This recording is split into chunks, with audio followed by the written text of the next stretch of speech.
Azimio leader Raila Odinga has announced that the anti-government protests will now take place twice a week. Addressing the press on Tuesday, Raila declared that they will be taking to the streets every Monday and Thursday weekly. As a way of ensuring that the government gives attention to its demands, the Azimio Supremo Raila Odinga came out gun-blazing as he emphasized on his irreducible minimums. Speaking in Nairobi, Odinga declared that the ongoing anti-government demonstrations every Monday and Thursday starting next week. Fellow Kenyans, in the second phase of our protests, and in response to public demands, we shall now hold protests every Monday and every Thursday beginning next week. The Azimio leader also asked his supporters to boycott some companies. Top of the list is Safaricom, KCB Bank and Radio Africa, particularly the Star newspaper.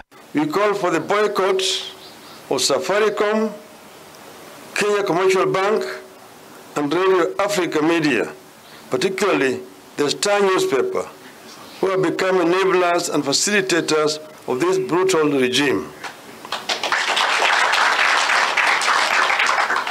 These corporates have become the enemies of the people and are benefiting from the blood and tears of Kenyans.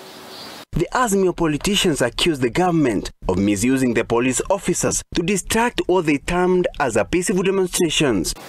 Na walijaribu kuzuia watu wetu kwenda mahali walikuwa nataka waende na wakusanyike pale kwa njia ya amani. Wakatumia zile gesi ya machozi, wakatumia ile lori yao ya maji, wakatumia vyombo vingine vya kupiga wananchi hovyo. Protesters do not have a monopoly of instruments of violence. That remains with the law enforcement agencies. That's why we are commending the many police officers who showed restraint, but cautioning the ones who deliberately broke the law that we shall deal with them in accordance with the law. And we have given instructions to our lawyers. The politicians threatened to take legal action whom they say contributed to the chaos in their demonstrations. Wewe ukitaka hii maandamano ikuishe, maneno ni fupi tu. Tangaza leo unga ni shilingi 70. Sasa hii tangaza ya kwamba IEBC will be recruited in a bipartisan manner. Correct. Tangaza ya kwamba sava itafunguliwa. Tangaza ya kwamba ile ngine umesema ni gani? Bei ya mafuta iko chini. Maneno fupi tu, kesho hakuna demonstration. Correct. What we have decided to do as a coalition is to identify individual police officers who must then bear responsibility for their acts and omissions yesterday. The first one is the OCS for KICC, who was the one ordering his subordinates to tear gas us without any justification. We are entitled to march to any government premises. Government means our premises, for which we fund with our taxes, to present our petitions. Even State House is not exempted.